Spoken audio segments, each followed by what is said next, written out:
Hello student, today we are going to discuss about some INSEAD example question, that is multiple choice questions.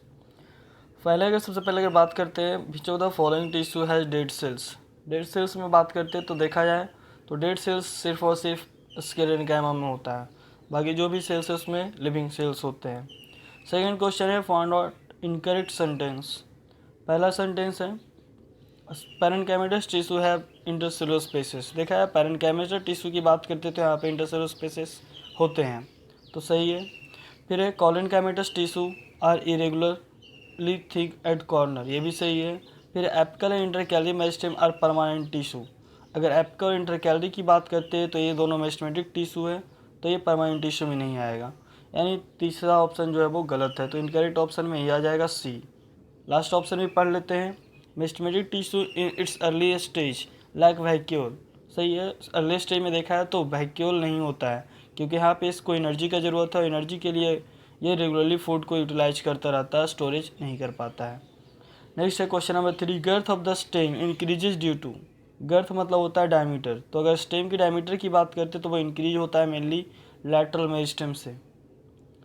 फिर बात करते हैं हम लोग question number 4. Which cell does not have perforated cell wall. Perforated cell wall जिसमें पिट्स नहीं है, तो पिट्स नहीं है तो इसमें हम लोग बात करते हैं. सबसे पहला ऑप्शन है ट्रैकिड, तो इसमें पिट्स होता है. कॉम्पेनियन सेल, इसमें भी पिट्स होता है. फिर है सीव ट्यूब, इसमें भी पिट्स होता है. और वेसल्स, इसमें भी पिट्स होता है. सॉरी, कॉम्पेनियन सेल में पिट्स नहीं होता है क्योंकि ये लिविंग है, तो यहाँ पे पिट्स नहीं होगा, तो हो जाएगा इसका बी ऑप्शन. फिर आते हैं question number 5. Intestine absorb digested food materials. What type of epithelial cells are responsible for that? तो अगर देखा जाए इंटेस्टाइन में देखा जाए तो यहाँ पे मेनली एब्जॉर्प्शन होता है फूड मटेरियल्स का, और मेनली एब्जॉर्प्शन के लिए जो रिस्पॉन्सिबल है वो है कॉलमनर एपिथेलियम, तो 5 का हो जाएगा बी. फिर आते हैं question number 6. A person met with an accident in which 2 long bones of the hand were dislocated. Which among the following may be possible reason. तो अगर देखा जाए दो बोन्स को कनेक्ट करने की बात करते हैं तो उसको कनेक्ट करने के लिए हमारे पास है लिगामेंट्स. तो अगर दोनों बोन अगर डिसलोकेट हो गया मतलब उसका जो लिगामेंट है वो कहीं ना कहीं ब्रेक हुआ है, तो 6 का हो जाएगा सी ऑप्शन. फिर आते हैं question number 7. While doing work and running you move your organ like hand legs etc. Which among the following is correct. देखा है जब हम लोग दौड़ते हैं या फिर अगर कोई भी एक्टिविटी या वर्क करते हैं तो उस समय हमारे लेग्स, हैंड्स, जो भी लिम्स हैं, हाथ पैर वगैरह, वो मूव करते हैं, तो उन सब का जो मूवमेंट होता है वो मेनली मस्कुलर टिश्यू की वजह से होता है.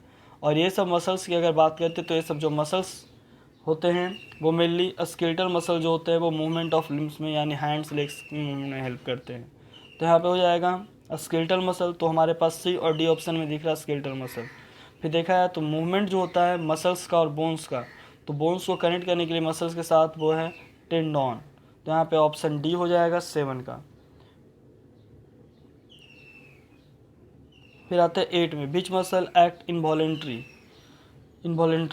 तो इनवॉलेंट्रली की अगर बात करते हैं तो हमारे पास दो मसल्स हैं, एक है कार्डियक मसल और दूसरा है स्मूथ मसल्स.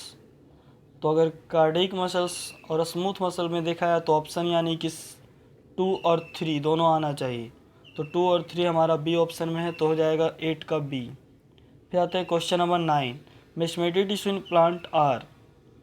प्लांट में देखा है तो मेस्टमेटिक टिश्यू जो होता है वो स्पेसिफिक प्लेसेस पे होता है, जैसे टिप ऑफ द प्लांट या at the base of node और इंटरनोड, या फिर जो हमारा वैस्कुलर टिश्यू उन दोनों उसके बीच में, या फिर जो हमारा बोल सकते हैं कि एपिडर्मिस उसके जस्ट नीचे, यानी कुछ कैम्बियम वगैरह. तो ये जो होता है ये लोकलाइज होता है और डिवाइडिंग सेल्स होते हैं, तो हो जाएगा 9 का सी. फिर आते हैं 10. Which is not a function of epidermis. अगर एपिडर्मिस के फंक्शन की बात करते हैं तो इसका मेनली फंक्शन होता है प्रोटेक्शन वगैरह. तो देखा जाए तो पहला ऑप्शन है protection from the adverse condition, सही है. गैसेस एक्सचेंज, देखा जाए एपिडर्मिस मॉडिफाई करके स्टोमाटा बनाता है, तो ये भी सही है.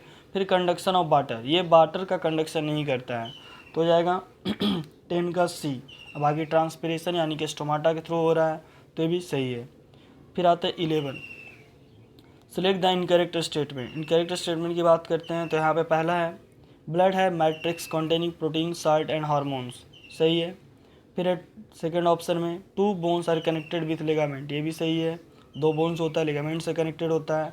फिर है C tendon non fibrous tissue and fragile. Tendon की अगर बात करते हैं तो ये नॉन फाइब्रस टिश्यू का बना होता है, तो ये गलत है। से फाइब्रस टिश्यू है यानी कि कोलेजन फाइबर्स वगैरह है, और ये फ्रेजाइल यानी ब्रेकेबल, तो ये ब्रेकेबल नहीं है, तो ये हमारा गलत हो जाएगा, यानी ऑप्शन सी। फिर आता है 12 number, cartilage is not found in. Cartilage जो होता है वो कहाँ नहीं मिलता है, तो देखा जाए हमारे जो नोज है, नोज के टिप पे है ही, ईयर जो हमारा ईयर पिन है उसमें है ही, किडनी जो हमारे इंटरनल ऑर्गन में आता है और यहाँ पे कार्टिलेज नहीं होता है, और लैरिंग्स भी कार्टिलेज का बना हुआ है, तो 12 का हो जाएगा सी। फिर आते हैं 13 number, fats are stored in human body as. Fat जो होता है हमारे बॉडी में स्टोर होता है, और वो स्टोर होता है एडिपोज टिश्यू के फॉर्म में। फिर एक 14 number, bone matrix is rich in. जो बोन का जो मैट्रिक्स होता है इससे मेनली मिनरल्स प्रेजेंट होते हैं, और प्रोटीन होता है, और प्रोटीन में हमारा मेनली प्रेजेंट होता है ओसिन प्रोटीन। तो यहाँ पे देखा जाए बोन के मैट्रिक्स में प्रोटीन का डिस्कशन तो नहीं है इस क्वेश्चन में, तो हो जाएगा यहाँ पे कैल्शियम और फॉस्फोरस, यानी मिनरल्स जो होता है मेनली कैल्शियम और फॉस्फोरस के फॉर्म में। फिर आते हैं next question number 15, contractile protein are found in. तो ये कॉन्ट्रेक्टाइल प्रोटीन जो होता है ये कॉन्ट्रैक्शन और रिलैक्सेशन यानी मूवमेंट में हेल्प करता है, तो ये मेनली हमारे मसल्स में होते हैं, यानी 15 का हो जाएगा सी। फिर 16, वॉलेंट्री मसल्स आर फाउंड इन।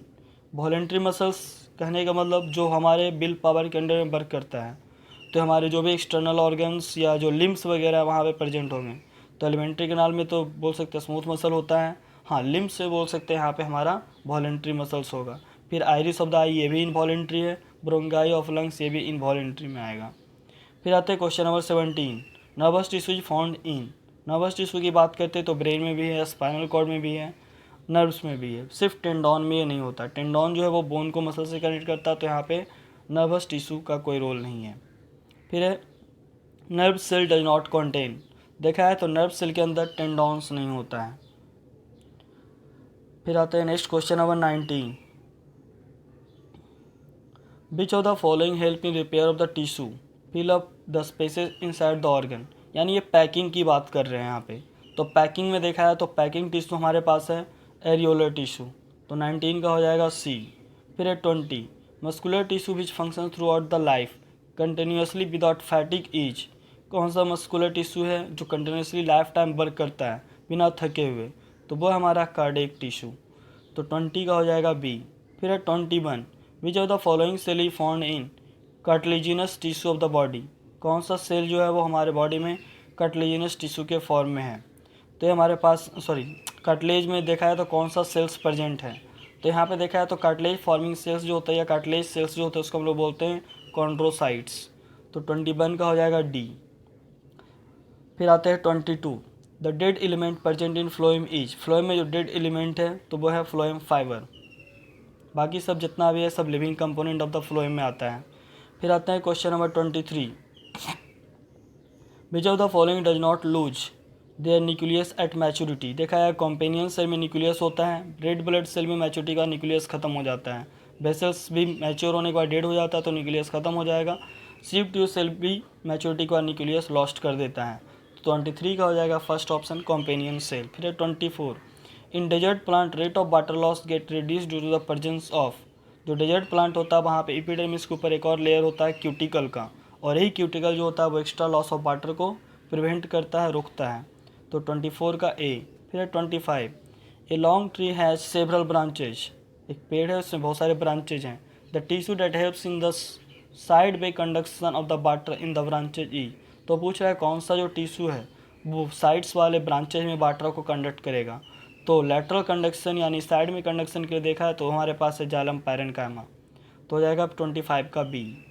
फिर आते हैं 26, the tip of the sugar cane is remove from the field even then it keeps on growing in length due to the presence of. देखा जाए शुगर केन का tip जो part है उसको हटा दिया गया, यानी उसके एपिकल में स्टेम को हटा दिया गया है, तो बोल सकते हैं कि उसका जो लेंथ होगा वो इंक्रीज नहीं कर पाएगा, लेकिन फिर भी उसका लेंथ इंक्रीज करता है, तो उसके लिए जो रिस्पॉन्सिबल है वो है इंटर कैलोरी मेरिस्टेम, तो हो जाएगा 26 का डी। फिर है 27, a nail is inserted in the trunk of a tree at a height of 1 metre from the ground level.